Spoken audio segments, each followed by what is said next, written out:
Hello geeks and ghouls. If you're a regular watcher of the channel, you already know that I like my disturbing horror. I like extreme horror books, and yeah, sometimes we talk about content warnings and such things. But today I have to say that this video comes with a lot of content warnings, because this book is probably the most disturbing book I've ever read, and odds are you have not read it. We talk about a book called The Eyes, Emetic Fables from the Andalusian De Sade by Jesus Ignatio Aldapuerta, which is an author you've never heard of before, I guess, unless of course you're from Greece, where it's the only place you can find copies of this book. More specifically this nice little book, and it's a scary book on its own because I get it. I do this, and you're screaming already, but this book has no back. It's a Japanese type of binding by the local publishers, so yeah, that's scary enough. So there was extreme content already, but believe me, this book it almost made me heave while reading it. And I'll try to go, it's a short story collection, and I'll try to go through each and every of the stories in here and give a very advertiser-friendly version of them. I have watched videos by all those free speech absolutist YouTubers that they use a hell of a lot of euphemism to avoid being losing a penny out of their ad revenue. So I'll try to use this term to describe what's happening in this book, but believe me, it's not easy to stomach, as my stomach realized at some point. But we'll get there. First of all, let's talk about this book. It was published back in May 1st, 1996 by a British publisher called Headpress that is notorious for extreme horror, and the only known translation of this book is in Greek in 1997. The one you saw, that's a re-release of the book, I think it was 2008, 17 or 18, and for some weird reason it ended up being a bestseller over here.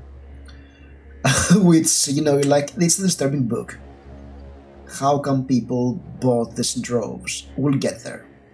We'll start with the interesting life story of Jesus Ignatio Aldapuerta.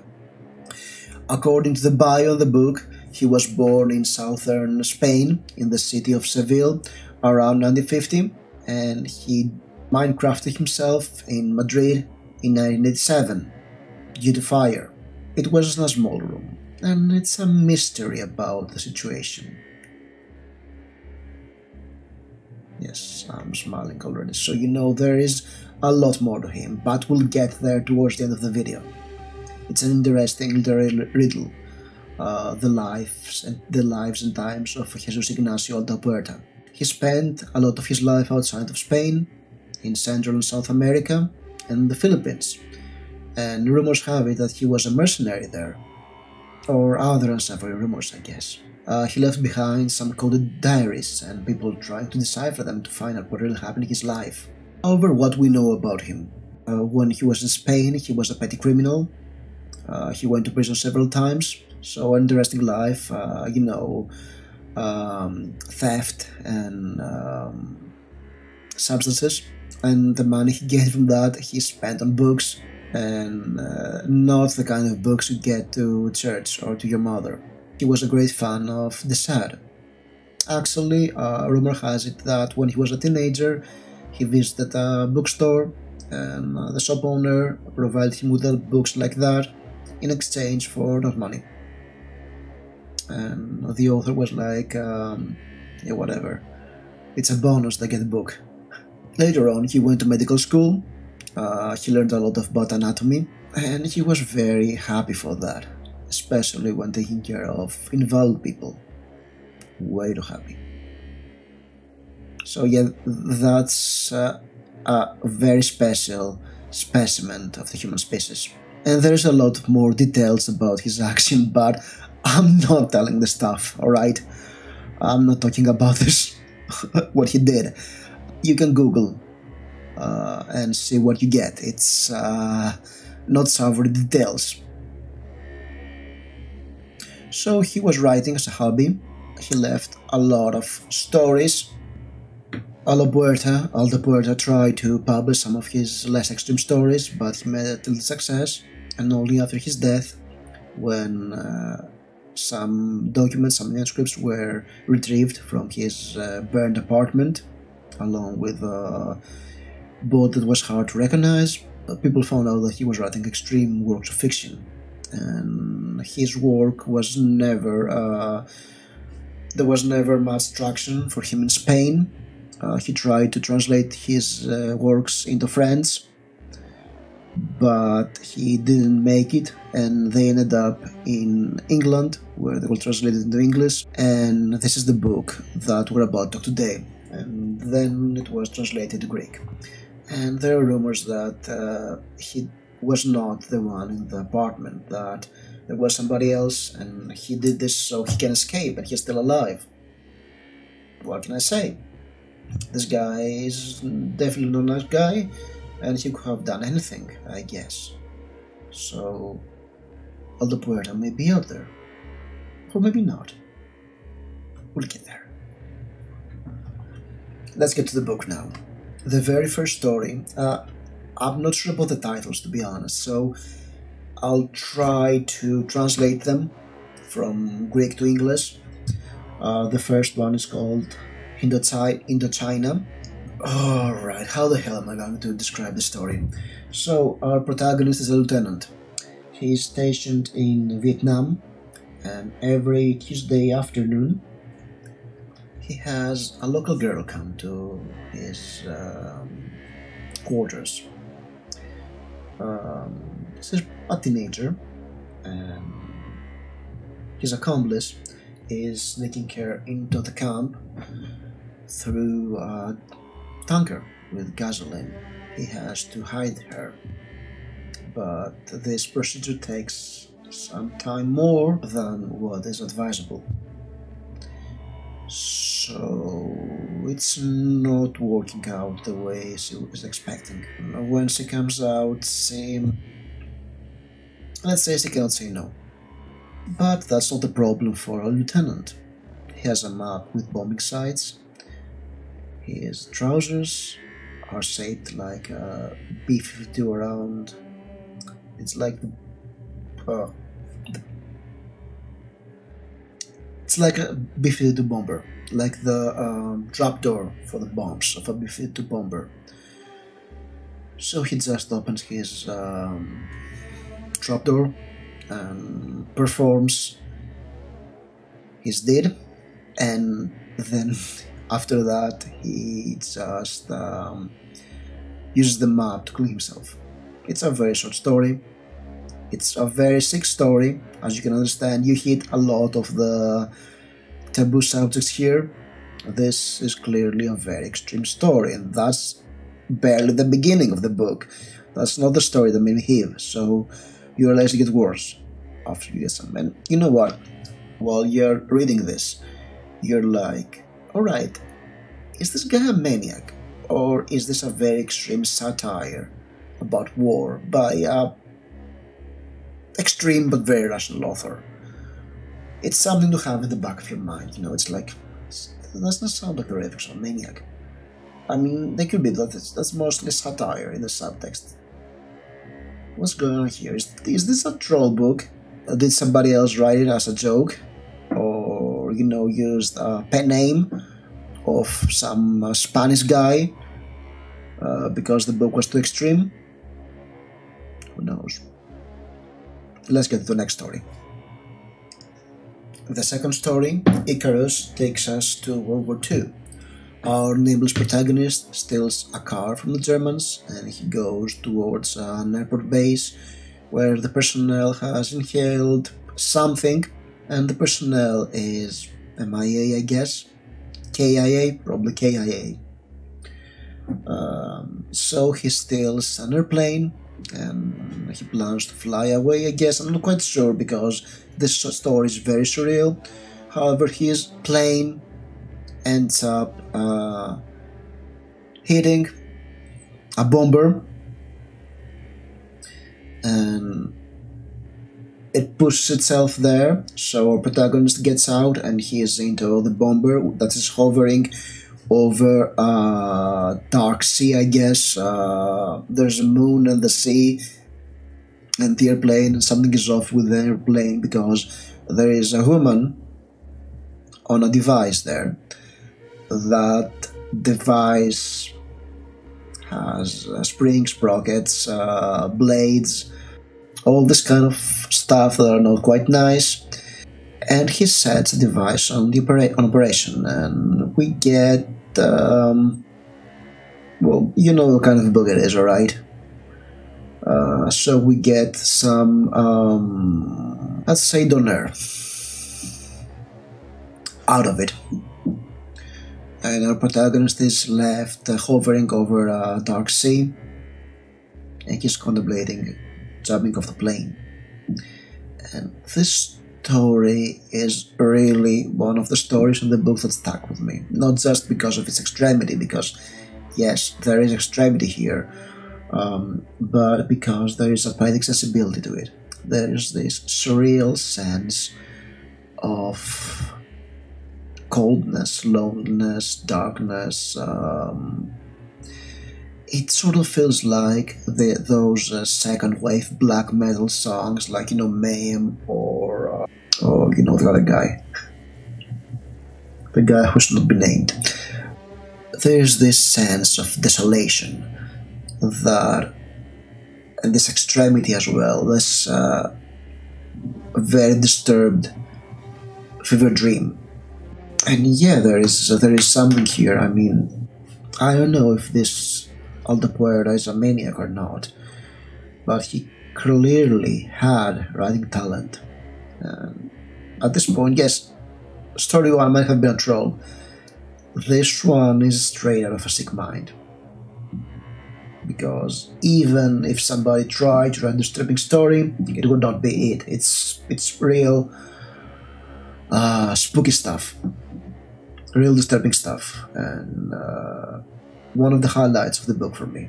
Because yes, this book is disturbing, it's emetic, you should not read it unless you're prepared to get a glimpse of hell, and probably spend a lot of money to find a copy, because I'm not sure if there are copies out there. It was an underground book. I mean, yeah, just that image of floating kilometers high over a black, unending sea, far, very far below, almost directly under him. The reflection of an almost full moon lay flat and correlated on smooth water. That image alone is worth reading this book. So yeah, that was a story that was clearly a highlight of the book, and we'll go to the next one. The next story is called The Sand. There is also pilots here, there is also an airplane, there is a crash in the desert, and the crew of the ship has followed the parachutes away, and one of them decides to leave the others because there's an injured man, so he will be faster to get to the airplane. He gets to the crashed airplane, and it's mostly intact. The radio is working, but there is only white noise there. But also the machine gunner nest is working, so he gets there. Two of the other members of the crew are reaching there. He opens fire, he has enough water to survive, and then he does some other things to them. And yeah, this story wasn't good. This story was kind of boring, and it at some point hits crescendo. No, actually, it becomes extreme to become extreme for some reason. The way it ends is very cryptic. It's not a great story. It feels like either the guy wrote this, or if it's a troll, as I said, there's this possibility, then it was just try-hard extremity. I'm not sure, it doesn't make sense. And okay, we're supposed to read the works of fundamental mind, so apparently not everything will make sense. But the story is forgettable. The next one is called Yin Yang. Here we have another plane crash, only this time it's a passenger plane and it's full of Asian women, which makes the title very problematic. But we're talking about this book, so yeah, I'm not going to go into details. It's definitely a surreal story out of a sick mind. Sick things happen. There is also this poetic sense of surrealism in this one, but it's not exactly as entertaining. I guess not entertaining, it's a bad choice of word, but yeah, it's not as surreal as Icarus. There is part of it, there is some poetic sense in what is happening, and what is happening is gruesome, again, we know that. I won't go into details because there is no way in hell I can describe what is happening, even if I could use every word possible, and it's not really worth talking about it. So trust me, it's a gruesome story, but you're not here for yin yang or whatever it's called in English. You're here for the next story, Armful, the one that almost got me, the one that almost made me heave. And yeah, I mean, yes, there are kind of warnings for everything, but the next one is it's a sick story. There is no way in hell I'm describing this one. So our protagonist tells us that this may have or may not have not happened, but he was in South America and he had just acquired a young female of the species, very very young, way too young, and he's arrested. So they're in the cell together, and he realizes that there is only one way to get out of this. He cannot be prosecuted if there's no evidence, and the evidence is next to him, this tiny girl, this skinny tiny girl from South America. And this is a long story, a long, very graphic story,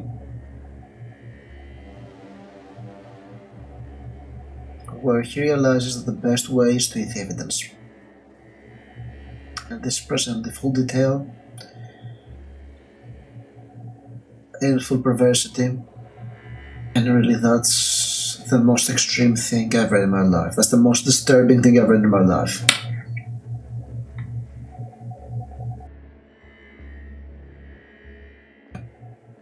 I'm not going to go further because there will be no channel after it, alright? I'm already talking about stuff I shouldn't talk on YouTube. It's fictional though. It's very fictional, and you know that, alright?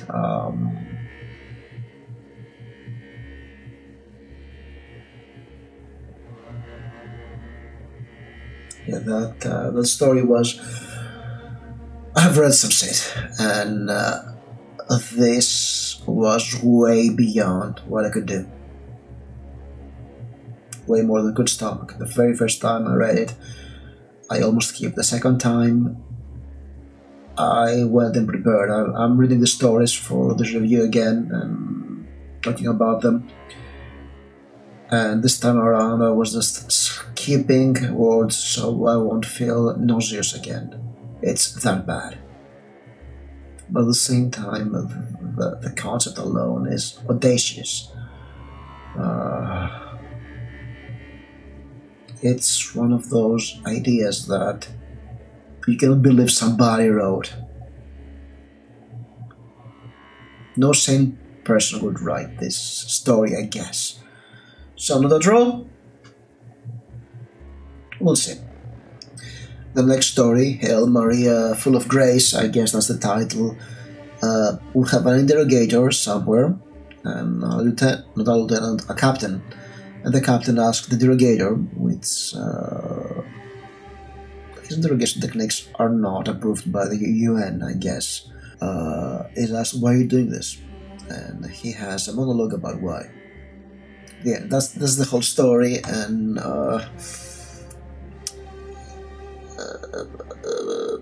I don't know really, that was a story that was not enjoyable in the way that the stories of this book can be enjoyable, I guess, because none of them can be, technically. But yeah, that was a soliloquy on why our main character, our nameless protagonist, who may or may not be the author, is doing what he's doing, what's his worldview. And I was not that convinced by what I read. And something that I noticed, that I think that the captain was African.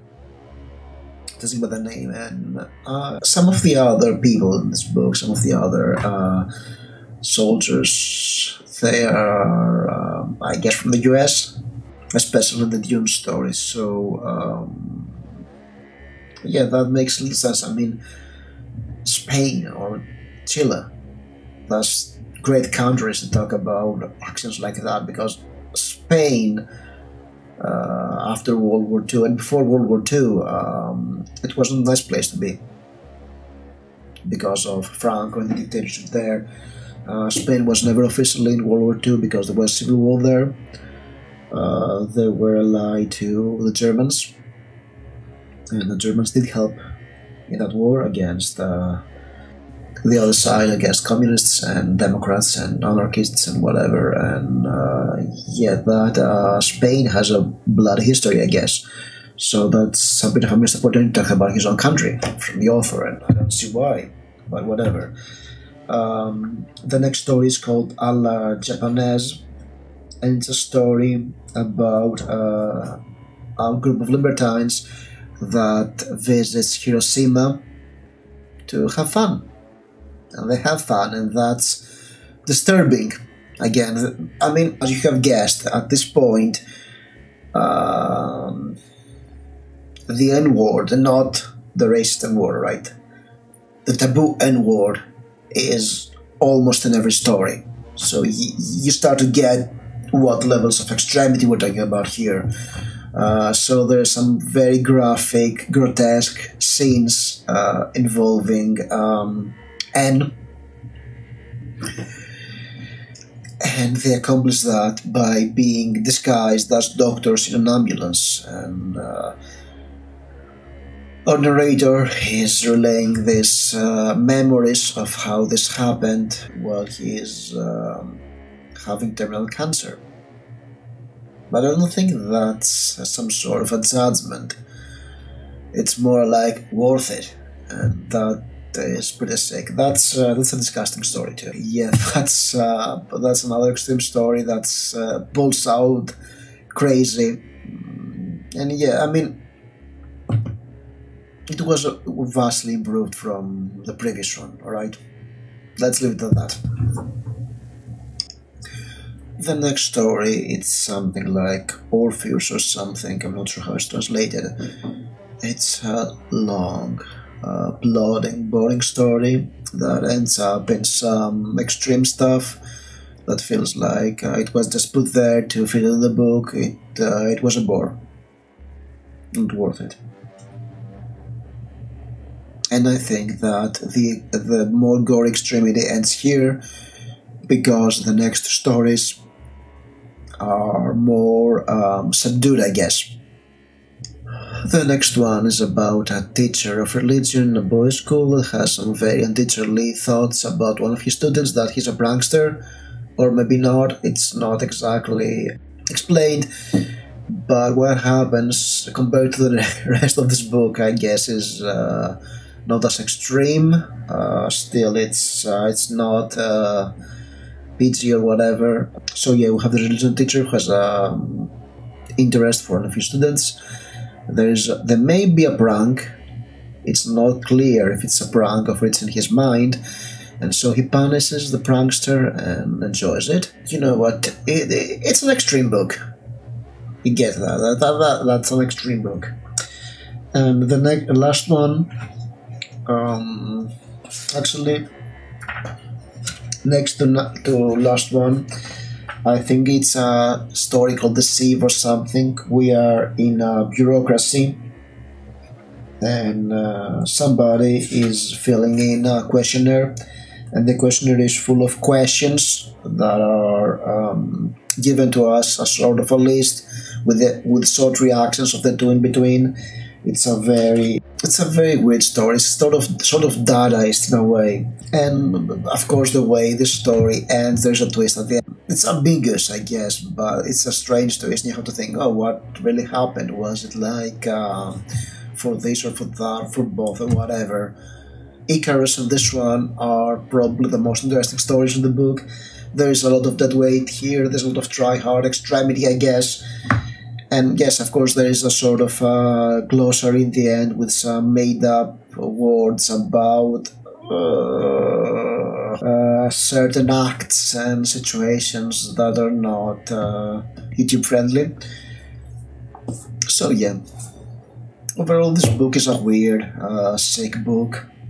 Very disturbing, to say the least, and editing Mike from the future, and in between filming the review for this book and the moment I'm editing the video right now, I've also read James Ballard's book Crass, and that book Crass and Ballard's work is probably a huge inspiration for the author, because it conveys a lot of the extremity of the book and the clinical sense of extremity of Crass, only in a more brutal death metal way, very 90s, extreme, try-hard way, like, you know, Cannibal Corpse, and yeah, some sort of warfield or a totalitarian regime is used as a backdrop for the stories, for these extreme stories of dehumanization,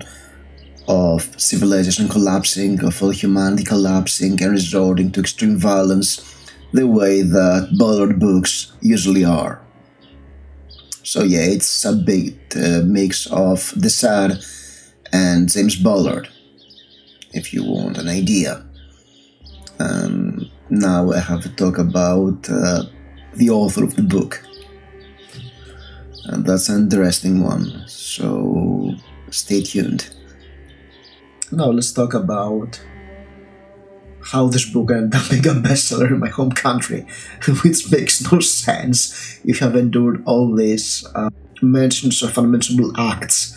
You're like, what the hell is wrong with you people? And you're probably right. This book was published in 1997 by a boutique horror and transgressive fiction publisher known as Oxy Publications, and it went out of print after a while. But this publishing house got a bit of a reputation, a bit of a cult status, because of the books they published. I mean, they published Delightful Exquisite Corpse by Poppy Bright. They published some Clive Barker, Hellbound Heart, Cabal, Cold Care Canyon, a lot of Grandmaster books, a lot of books in general, a lot of horror books that people loved. And they were having some very high quality boutique publications with experimental layouts, I mean, like this one. So they got a cult status, and for years and years we were seeing a back catalogue of the books, and there was this book that was out of print called The Eyes. So there was a bit of a sense of mystery, and I remember asking people who read this book, what's this book, should I read? And everybody said, no, that's an extreme book, that's a piece of shit, and you should not read it. It's just extremity for extremity. And I was like, okay, I believe that. And I've heard some very entertaining stories, like somebody there was a guy I know who he was serving in the army. Everybody has to serve in the army over here, and there was another guy in the camp that was borrowing books of him and never returned them. So he went to a bookstore, asked for the more extreme book available. He was given The Eyes, and he borrowed the book to the other guy, and he never borrowed a book out of him again. So you get the idea, that book had a sort of mistake. But yes, it had a sort of mistake. Nobody knew what this book was. It's a very obscure book. There are 3 reviews of it on Amazon, and there used a blogger account that was about this book and about some other books and some other De Sade knockoff authors, because yes, there's definitely a tribute to De Sade here, and it was published again. So people who were curious, we went out and bought it, and we were plenty of curious people, I guess. And there was chatter about this on social media, on book sites, and yes, everybody was saying don't read this, and everybody got intrigued and bought it, and they said no, don't read it. So there was this chain of throwing this exquisite, disturbing book to another. It was a chain reaction of sorts, so it's kind of fun. And yeah, it's only available in Greek at the moment. So yeah, I mean, there are some. I checked on Amazon, and there were like 2 people selling used copies. There were people selling used copies for $50 or something. I think there is a copy somewhere on the internet, but I'm not sure where. At some point in time, a person I knew who was also deep into the horror scene here told me, yeah, I was told that that's no Spanish person, that's an Englishman using a pen name, and it's totally fictional. The bar is totally fictional, and I had to check it out.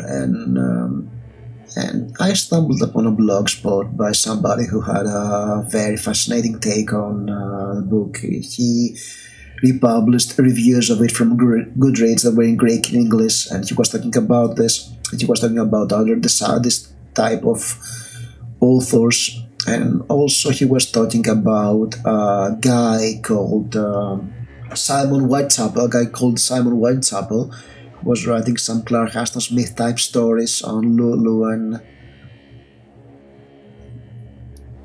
you know what, that's like, yeah, we have a guy who pretends to be a Spanish author.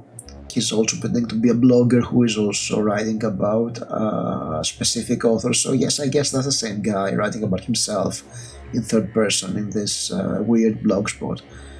And yet out it's Simon Whitechapel. I mean, come on, it's an Andalusian guy who writes a book called Eyes. So everybody understands that, yeah, it's out of Buñuel's The Andalusian Dog, which starts with the eye scene. You know which one I'm talking about, even in the movie. It's a movie from the 30s.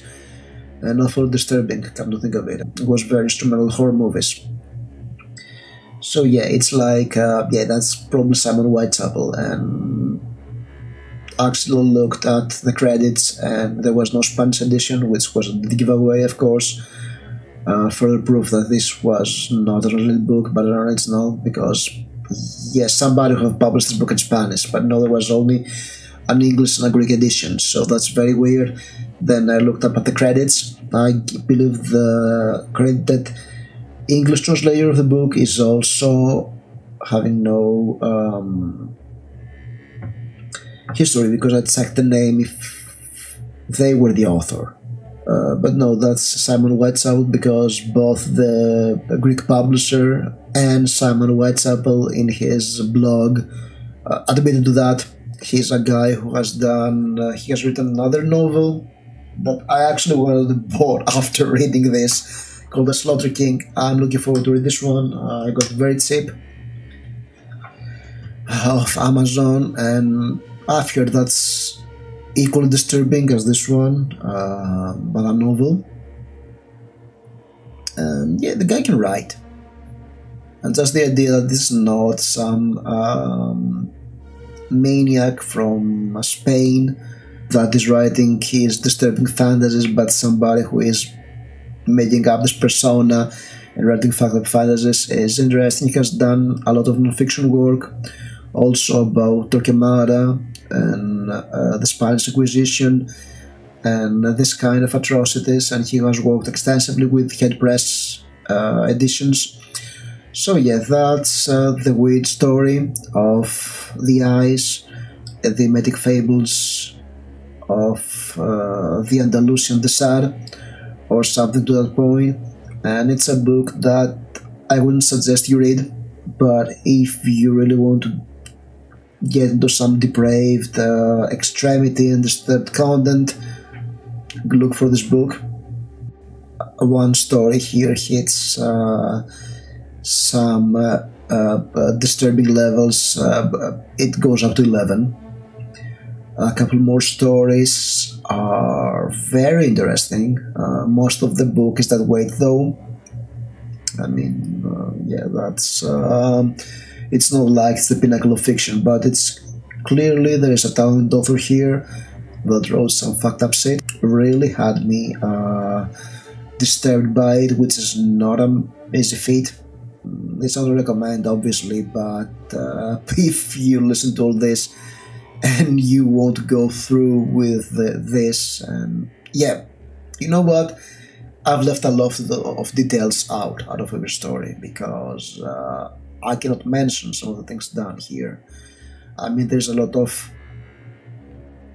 the R word, the N word combined with the R word, and also C word throughout this book. So yeah, you see that this has a trifecta of disturbing content, and it's very casual, almost celebrity, which makes this book very unsuitable for anybody except for the more jaded and hardcore horror hounds.